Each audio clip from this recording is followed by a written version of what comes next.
palabra a la diputada Adriana Díaz.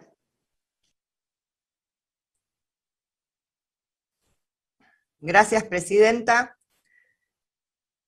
Miraba recién si trato de ver en el uso de la palabra. Faltan, creo que bastantes oradores. Así que, de mi parte, señora presidenta, voy a decir lo siguiente. Adhiero en un 100% a lo manifestado en las últimas 3 intervenciones, que son las que tenemos más frescas, de integrantes de nuestro bloque, como lo son el diputado Isauro Molina, la diputada Mercado, el diputado Lavatelli, en cuanto a las consideraciones que han realizado, por un lado, ponderando lo que significa esta pandemia en el mundo. Y digo pandemia, que no la esperaban ni donde se originó, en el otro lado del globo. Así que, por tanto, señora presidenta, todos los gobiernos del planeta, todos los estados nacionales, se han ido poniendo, como tiene que ser, al frente de la gestión de esa pandemia. Y el cómo lo han realizado tiene mucho que ver, señora presidenta, con las capacidades de poder económico, de poder político y de alta concentración o no que esos gobiernos tienen. Y así ha quedado demostrado, como también ya se dijo acá, y lo ha reiterado el diputado Ramón Figueroa Castellano, porque lo señaló en las sesiones anteriores, que conseguir vacunas no es hacer así, ni es tener más o menor capacidad de negociación, sino que lamentablemente para quienes no tenemos ese poder, como somos los países mal llamados del tercer mundo, mal llamados del subdesarrollo, y vamos a decir los países del sur, de la mitad del globo para abajo, con algunas excepciones, precisamente decía el diputado Figueroa lo que es una realidad y casi una verdad que sale en cualquier noticiero que queramos ver. Las relaciones internacionales, políticas, así lo están marcando. Solamente el 75% de los vacunados en el mundo están en muy pocos países, en un puñado de países. Y el nuestro, que viene de una debacle, que ya se ha relatado y se ha descrito acá, así que no me voy a, la verdad que voy a dejar de lado lo que se ha mencionado aquí, como se quiso plantear, que se han cometido horrores y errores por parte de nuestro gobierno, olvidándose de ningún error que se cometió durante 4 años, porque eso sí que no fueron errores, porque allí hubo claramente una política neoliberal, antipopular, que dejó arrasada la tierra argentina. Pero ¿para qué vamos a detener en eso, señora presidenta? Vuelvo. Si los países, fíjese que dentro de lo que significa América del Sur, que es donde nos tenemos que comparar, están, porque no, creo que no hace falta que relate cómo está la situación de pandemia en los países que nos rodean, empezando por el gran Brasil, y el potencial que tiene Brasil en términos políticos y económicos, separando, ni siquiera voy a hacer mención a esa conducción política que tiene hoy. Y Brasil no ha podido, señora presidenta. Y el gran ejemplo, modelo de Chile, que hace aguas por todos lados, en cuanto al sistema económico y social y de pandemia. Y Uruguay, que era el sumum.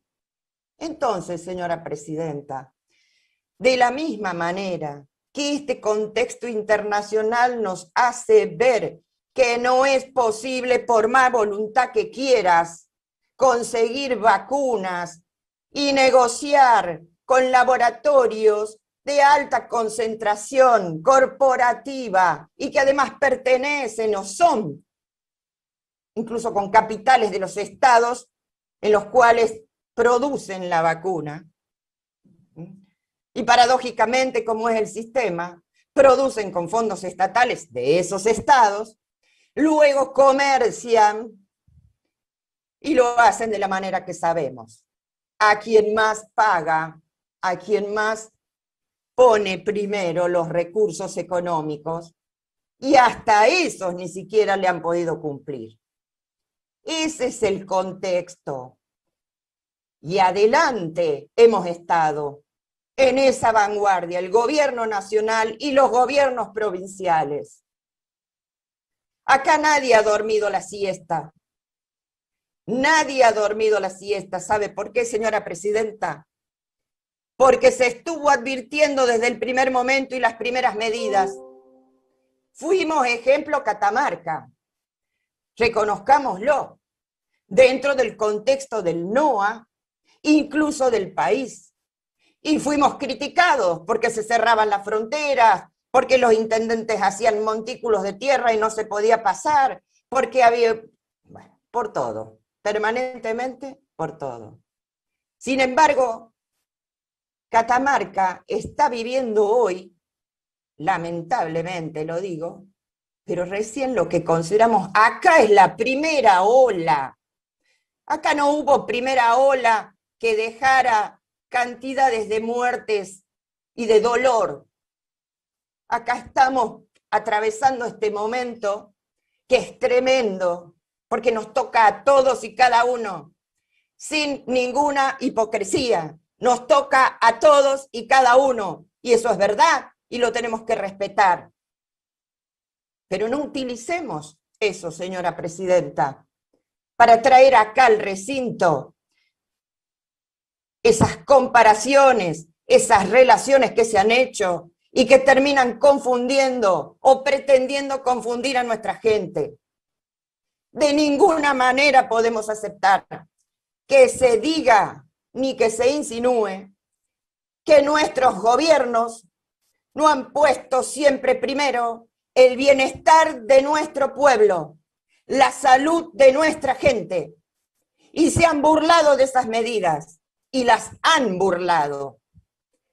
Y sí, hay forma de prevenir. Se lo dijo siempre los expertos, que también les causa gracia a algunos. Se han cansado de decir que la forma de prevenir es el uso del barbijo, tapando boca y nariz. Lo vamos a decir, señora presidenta, tomando el mentón. 2 metros de distancia, señora presidenta. Lavado de manos con agua y jabón. Mire qué simple. Y eso se llamó y se convocó públicamente a desconocer esas medidas. Y también, dicho por todos, no hay uno científico, no hay un científico, un académico, que no haya hablado de las aglomeraciones, de lo que significa estar en lugares con mucha cantidad de gente sin estos cuidados. Y se ha pedido hasta el cansancio, hasta quedarse sin voz, particularmente el personal y trabajadores de la salud. Lo siguen diciendo y hasta se le ha indicado al presidente, sí, al presidente de la nación, constantemente con esos informes, porque todo eso es conocido públicamente, nada se oculta. ¿Cuáles son las sugerencias del llamado comité de expertos y cuáles son luego las medidas que se toman en conjunto, que se han tomado siempre con los gobernadores de provincia, con quienes tienen responsabilidades de gobierno. Mire, señora presidenta, realmente estar debatiendo esto no es otra cosa que estar en una etapa preelectoral. Y no me estoy refiriendo a las vacunas, me estoy refiriendo al contenido al que hice mención. Hace pocos días, leía la opinión de un político reconocido en nuestro país. Disculpe, Que si diputada quiere, Díaz, si, le pide una interrupción la diputada Juana Fernández. ¿Se la va ya a termino, conceder? diputada Fernández. Juanita, ya termino. Bien, adelante, diputada Díaz. Gracias. Hace pocos días, Gracias, diputada. un político de nuestra, se podría decir, de nuestro palo, decía, acá lo más acertado hubiera sido realmente que las elecciones no se hicieran en este contexto, ni suspender ni nada. ¿Sabe por qué? Lo dijo así, porque la tentación es grande. Por supuesto que se entiende que la oposición está siempre permanentemente minando con lo que signifique llevar agua para su molino en términos políticos. Y también los oficialismos, que saben que tienen responsabilidades, seguramente, cada vez que toman una decisión, están allí, por supuesto, teniendo en cuenta que si la salud y la economía, y la salud y la economía, y en definitiva, acá tenemos que tratar de salvar la mayor cantidad de vidas. Estaba viendo recién una nota periodística que, acá la voy a abrir, si me permite, señora presidenta, donde se cita al gobernador de la provincia de Jujuy, Gerardo Morales, en sus posteos. Lo quiero aclarar, simplemente lo traigo para aclarar, señora presidenta, porque acá se ha dicho que ya está a punto esta provincia de comprar 1 millón de vacunas. Sería bueno que se lean los posteos directos del gobernador, porque no hay una aseveración, ojalá si fuera, pero no hay una aseveración de que las vacunas están, ¿sí? Ni que ya está comprada, ni que ya está la gestión, ni de que ya las van a entregar. ¿Por qué digo esto? Porque todo está sujeto a esas relaciones que decíamos hace rato. Los grandes laboratorios están haciendo e incluso incumpliendo con los convenios que han realizado con los estados nacionales. Las provincias, como la nuestra, que va y que está ya en proceso de conversaciones, tenemos que decirlo claramente, va a ser en ese contexto, con esos condicionamientos, y que son condicionamientos incluso de tiempo. Así que esta herramienta, una más para la prevención, es solamente eso, una herramienta que permita, en el marco de la legalidad, actuar al gobierno de la provincia con toda la voluntad de obtener lo que puede ser una supletoria a lo que ya se ha negociado, se ha convenido, se ha conseguido y se sigue obteniendo desde el Estado Nacional y se distribuye en las provincias. Que debe ser transparente, por supuesto, señora presidenta. Estamos totalmente de acuerdo con que sea transparente y entendemos los pedidos de transparencia. Y estaría bueno que esos pedidos también los tengan en cuenta para cada municipio. Porque acá se ha dicho, señora presidenta, hablando de un departamento, de un municipio, de nuestro interior, mejor dicho, del norte, del noroeste de la provincia, y se pide transparencia acá, a viva voz, cuando quien está al frente de esa intendencia ha tenido que dar cuentas en la justicia y todavía ni siquiera sabemos cuáles son, cuáles son los resultados de lo que, porque nunca informó, nunca se conoce efectivamente qué es lo que pasó con la malversación de fondos públicos. Entonces, señora presidenta, digamos todo, o que la vara sea la misma para todos. Adelanto, por supuesto, mi acompañamiento, señora presidenta, porque todos y todas queremos que efectivamente se pueda ir saliendo de esta pandemia y no lo vamos a hacer solos. Catamarca no lo va a lograr sola, no lo va a lograr sola ninguna provincia ni ningún país, porque esto es una estrategia que se debe adoptar regionalmente y en eso se está trabajando. Gracias, señora presidenta.